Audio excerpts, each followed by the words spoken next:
একতাই সম্প্রীতি শিল্পী পার্কের আনুষ্ঠানিক উদ্বোধন হলো শুক্রবার রাতে। দেশের ৭৫তম প্রজাতন্ত্র দিবস উপলক্ষে ২৭ নম্বর ওয়ার্ড কমিটির উদ্যোগে শিল্পী পার্কের আনুষ্ঠানিক উদ্বোধন করা হয়। ফিতে কেটে একতাই সম্প্রীতি শিল্পী পার্কের উদ্বোধন করলেন ইংরেজবাজার পৌরসভার চেয়ারম্যান কৃষ্ণেন্দু নারায়ণ চৌধুরী। এছাড়া উপস্থিত ছিলেন স্থানীয় কাউন্সিলর পূজা দাস সহ অন্যান্যরা। এদিন উদ্বোধনী অনুষ্ঠানে ওয়ার্ডের কচিকাচারা আবৃত্তি, নাচ, গান পরিবেশন করে। ওয়ার্ডে বসবাস করেন ভিন্ন ধর্মের মানুষ, তাই স্থানীয় কাউন্সিলরের উদ্যোগে তৈরি করা হয়েছে একতাই সম্প্রীতি শিল্পী পার্ক। এখানে হিন্দু, মুসলিম, শিখ, ঈসাই ধর্মের মানুষের ছবি আটকানো রয়েছে। বার্তা দেওয়া হয়েছে ধর্ম যার যার, উৎসব সবার।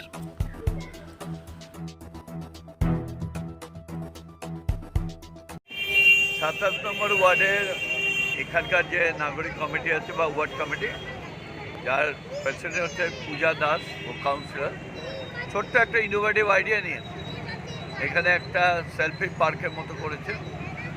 We love 27 ward. তার মানে হচ্ছে 27 ওয়ার্ডকে যদি সবাই ভালোবাসে, ভালোবাসা মানে হচ্ছে পরিষ্কার পরিচ্ছন্ন সব কিছু রাখতে হলে তো অনেক ভালো হবে। এই ধরনের ছোট ছোট ইনোভেটিভ কাজকে মানুষকে অনেক উৎসাহিত করে। Thank you. ২৬ জানুয়ারি প্রজাতন্ত্র দিবসের কথা মাথায় রেখে আমি এবং আমার ওয়ার্ড কমিটির সকলের সহযোগিতায় আজকে একটা আইডিয়া এসেছিল যে আমাদের যেহেতু দেশে বিভিন্ন ধর্মের মানুষ বাস করে, সেই জন্য সম্প্রীতির মিলন, অর্থাৎ আমাদের দেশে যেরকম হিন্দু, মুসলিম, শিখ, বৌদ্ধ সকলে আমরা একসাথে ভাই বোন মিলে থাকি, সেরকম আমাদের এই সেলফি জোনটাতে হবে সকলের সম্প্রীতির মিলন।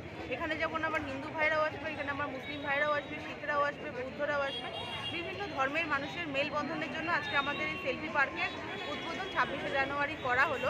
তার সাথে সাথে আমাদের ২৭ নম্বর ওয়ার্ডের ল্যান্ডমার্ক হিসেবে আজকে আমরা উই লাভ ২৭ নম্বর ওয়ার্ডের উদ্বোধন করলাম। কারণ আমরা দেখেছি কলকাতার বিভিন্ন ওয়ার্ডে বিভিন্ন রকম I love ward ২৭, I love ward ২৬ সেভাবে ওপেনিং করা হয়েছে, কিন্তু আমাদের মালদাতে সেরকমভাবে কোথাও ছিল না। সেই জন্য অভিনবত্বের একটা জোয়ার আনার জন্য আমরা আজকে আমাদের ওয়ার্ডে ২৭ নম্বর ওয়ার্ডে উই লাভ ওয়ার্ড নাম্বার ২৭, অর্থাৎ আমরা সকলের ওয়ার্ডকে ভালোবাসি।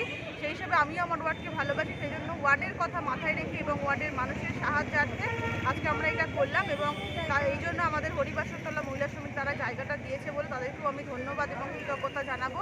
তাদের এই জায়গাটা দেওয়ার জন্য আজকে আমাদের এটা এত সুন্দরভাবে পরিবেশিত হয়েছে। সকলকে ধন্যবাদ, সকলে ভালো থাকুন।